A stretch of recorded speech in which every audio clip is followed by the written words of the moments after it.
সাবেক প্রধানমন্ত্রী ও বিএনপির চেয়ারপারসন দেশনেত্রী বেগম খালেদা জিয়ার সুস্থতা কামনায় জয়পুরহাটে শহর বিএনপির উদ্যোগে ইফতার ও দোয়া মাহফিল অনুষ্ঠিত হয়েছে। অনুষ্ঠানে সভাপতিত্ব করেন ৯ নং ওয়ার্ড বিএনপির সভাপতি শফি বিশ্বাস এবং প্রধান অতিথি হিসেবে উপস্থিত ছিলেন ওবায়দুল রহমান চন্দন। বিশেষ অতিথি হিসেবে উপস্থিত ছিলেন জেলা বিএনপির আহ্বায়ক গোলজার হোসেন। উপস্থিত ছিলেন জেলা বিএনপির যুগ্ম আহ্বায়ক মাসুদ রানা প্রধান, শহর বিএনপির সভাপতি অধ্যাপক আমিনুর রহমান বকুল, শহর বিএনপির সাধারণ সম্পাদক আবু রায়হান উজ্জ্বল প্রধান সহ দলের আরো নেতৃবৃন্দরা উপস্থিত ছিলেন। মাহফুজুর রহমান রিভু, সংবাদের পাতা, জয়পুরহাট। প্রিয় ভাইরা, আমাদের দেশ নেত্রী বেগম খালেদা জিয়া অসুস্থ হয়ে ৬,০০০ কিলো দূরে চিকিৎসা নিচ্ছেন লন্ডনে। আশা করি আপনাদের দোয়ায় এবং দেশবাসীর দোয়ায় তিনি আমাদের মাঝে দ্রুত ফিরে আসবে এবং আমাদের প্রিয় নেতা, সাংগঠনিক অভিভাবক, বিএনপির ভারপ্রাপ্ত চেয়ারম্যান তারেক রহমান আমাদের মাঝে খুব দ্রুত ফিরে যাবে। আজকে একটি সুসংবাদ আছে, সেই সুসংবাদটা দিচ্ছি।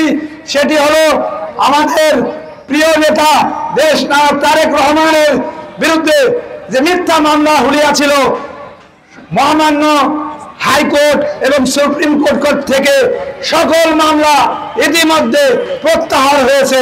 সকলেই বলি আলহামদুলিল্লাহ।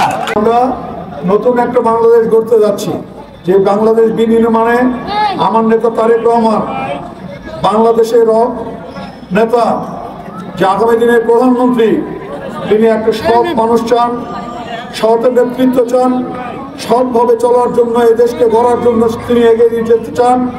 তিনি চান একটা নতুন বাংলাদেশ হোক, যে বাংলাদেশে সবাই দুমুখ ভাত খেতে পারবে, কৃষকদের মাঝে যাবে, কৃষকের ভর্তুকি দেবে, কৃষকের কৃষি বিমা হবে, যেই বিমার মাধ্যমে মানুষের যখন ফসল পুড়ে যাবে, নষ্ট হয়ে যাবে, বন্যাতে তলিয়ে যাবে, যে পরিমাণ সে তার ফসল নষ্ট হয়েছে তার চেয়ে অনেক বেশি সে বিমা পাবে, টাকা পাবে, যেন ধান লাগার পর রোদে কিংবা বৃষ্টিতে ভিজে গেলে সেটা তারা পাবে।